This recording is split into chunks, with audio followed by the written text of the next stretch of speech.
Assalamualaikum, welcome today with Zainab. Good afternoon from Pakistan. Pupunta kami ngayon ni Habi sa school ng mga bata. Kasama din namin ang bago naming helper dahil pagkatapos sa eskwelahan ay didiretso naman kami kina Mama Johnny at doon kami magla-lunch. From 8 a.m. to 2 p.m. ang school timing na kuya at bunso. Umaambon na nga ulit at dahil rush hour ay medyo matraffic na rin. Almost 3 years pa lang tong school ng mga bata. Nasa private school nga sina kuya at bunso pero mas affordable ang mga fees dito sa Pakistan. Si kuya ay grade 6 at 13,500 Pakistani rupees monthly at si bunso naman ay grade 4, 10,500 Pakistani rupees monthly naman ang fees. May siblings discount na yon, bukod pa dyan ang books, uniform at lahat ng gamit sa school. Bibihira lang din sila magkaroon ng mga school projects at school activities. Ilang minutes pa ay mag-out na rin ng mga bata. Natapos na rin kami nakipag-usap sa principal kaya nagbiyahe na kami agad dahil naulan na. Pero pagdating namin sa mga binan ko ay tumila na ang ulan. Sinalubong kami agad ni Mama Johnny at pinakilala din namin si Baji. May dala din kaming chicken dahil gusto kong magpaluto ng pulaw rice. Biglaan nga din ang pagpunta namin dahil may lakad pala ang mga biyanan ko pero kinansel nila nung malaman na papunta kami. Ayan nga at kararating lang namin ay gusto ni kuyang hiramin ang mobile ko dahil bored na yan at hindi pa dumarating from school si Namisam. May naluto na pagkain na si Mama Johnny pero hindi pa naman kami nagugutom kaya sabi ko kung may papagawa siya kay Baji ay walang problema. Pero alam niyo bang napaka-active ng biyanan ko? Mashallah. Sabi niya ay nalinis na daw niya ang buong bahay. Paglilinis na nga naging libangan niya kaya hindi na siya nag-hire ng kasambahay. Hindi mo nga aakalain na mama siya ni Habi. Lagi tuloy nilang binibiro ang mga anak na stepmother daw nila ang biyanan ko. Hanggang ngayon ay naa-amaze pa rin ako kung paano niya minemaintain ang kanyang sarili. Kagigising nga din ni Shehensha Hussein. Nakangiti siya at mukhang maganda talaga ang gising. Pero nahihiya humarap kay Habi. Si Bobby ko nga ay busy din na nagluluto. Dito pala sa first floor ng bahay ang separate portion ng Bobby ko kasama ang 4 niyang anak. Kami naman ay doon sa baba. May mga kanya-kanyang kitchen, TV lounge, bedrooms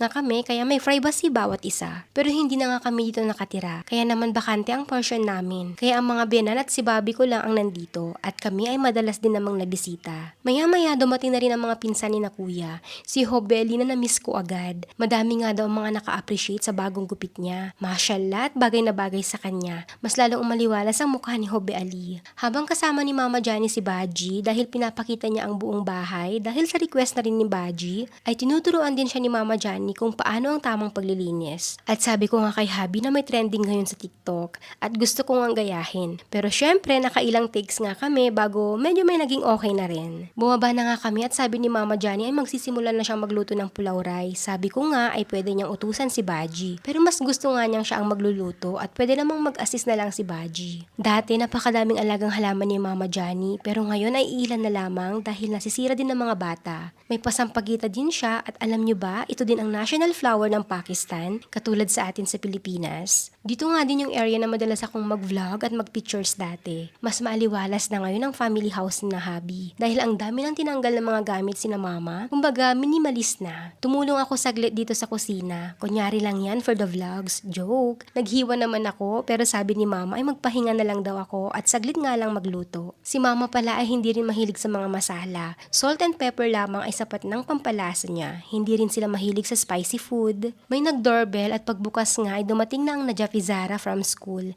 Kasama ang hipag ko na teacher din sa mismong school ni Najafizara. Dahil nandito na ang prinsesa ay siguradong maingay na lalo ang buong bahay. Sama-sama ang mga makukulit na bata. Sabi ko nga na magbigay ng salam sa mga pinsang lalaki na magkakasama ngayon dito sa drawing room. At busy sa mga mobile. Sabi ko kasi ay kumain na muna bago maglaro sa taas. Dahil paniguradong mag-e-enjoy sila at hindi na makakaramdam ng gutom. Kaya lahat ay mga nakinig naman at nakaupo. May ginawa nga lang ako saglit at iniwan ko ang mobile ko sa kwarto. Pero aba at pinakialaman pala agad ni Najafizara. Nag-take na ng mga videos.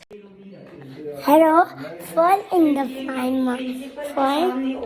Look, I Senzin bile भी है सैन ये देखें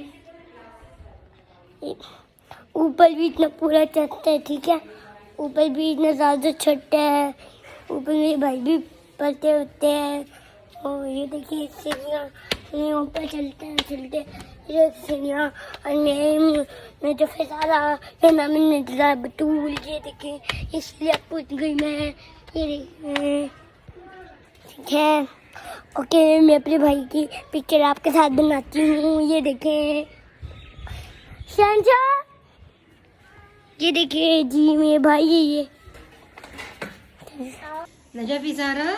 पाकिस्तान जिंदाबाद Again? पाकिस्तान जिंदाबाद Mabuti na lamang at nakita siya ni Kuya kaya kinuha agad ang phone. Kung hindi, baka na-delete na niya lahat ng mga videos na nandito. Tapos na kaming kumain kaya super active na lalo ang mga bata. Si Hobbe Ali nga ay tinapon pang isang pares ng tsinelas ni Bobby dito sa labas. Nalaglag nga hanggang sa baba dito sa bakanteng lote. Ang hirap naming hanapin dahil sa mga puno at gusto nga ni na Bunso at Misam na i-check sa baba pero sabi namin ay wag na. At medyo delikado dahil sa maulan nitong linggo kaya napakadulas. May mga ibang bata din naglalaro dito sa labas. Ang gaganda din nila, mashallah. Tinatanong nga kung ako ay Chinese at sina Kuya naman ang sumasagot sa kanila. May mga alagang kambing din ng mga kapitbahay namin dito. Ewan ko pero ang gaganda ng mga kambing na nakikita ko dito sa Pakistan. Umakyat nga ako at pinuntahan si Hobbe Ali para tanungin kung bakit niya tinapon ang tsinelas ni Bobby. Napakapasaway din naman talaga minsan. Kung hindi mobile, laruan, ay tsinelas ang pinagdidiskitahang itapon at kung saan-saan pa. Si Nadi Ali naman ay busy at ginagaya nga niyang paggawa ng chocolate bread cake na napanood niya daw sa YouTube. Habang pinapanood ko si Nadi Ali ay pumasok si Kuyang pawis na pawis para uminom ng tubig at lagi ngang nakayakap o nakahalik ito sa akin, mashallah.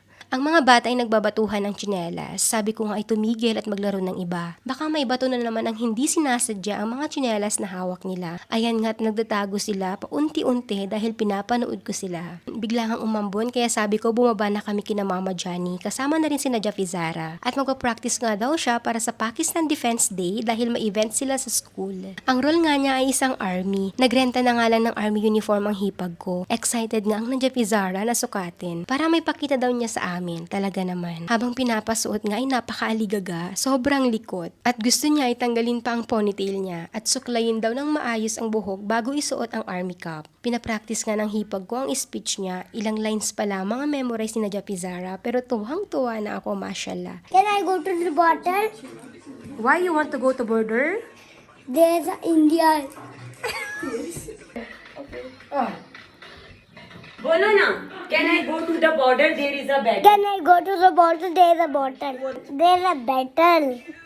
Our fighting.